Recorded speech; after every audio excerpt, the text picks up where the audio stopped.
এবং আজকে 17ই September Rocky র্যাবিটের super set মিলিয়ে নেন। তো আমরা ডো ইট নাও ক্লিক করব। তারপর আমাদের আজকের প্রথম কার্ডটা হলো ফাইটার থেকে আপগ্রেড থেকে প্রথম যেটা আছে, আমি যদি আপনাকে একটু মার্ক করে দেখাই তাহলে নিউটেশন, তো ওটা আমরা নিয়ে নিব। তারপর আমরা দ্বিতীয় কার্ডে যাব, ফাইটার থেকে ক্লেম ট্যাব থেকে আমরা যাব সাপ্লিমেন্টসে। তো সাপ্লিমেন্টসে আমি যদি মার্ক করে দেখাই,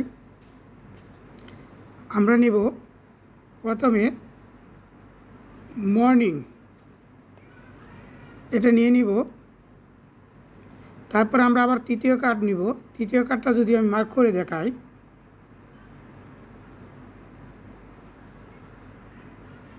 আপনারা দেখবেন বিফোর বেড, তো এটা নিয়ে নিব। আমরা তিনটা কার্ড নিয়ে নিলাম, ফাইটারের আপগ্রেড থেকে একটা আর ফাইটারের ক্লেম থেকে সাপ্লিমেন্ট থেকে দুইটা। চেক দিয়ে দিবেন, কমপ্লিট 2 মিলিয়ন পেয়ে যাবেন। ধন্যবাদ।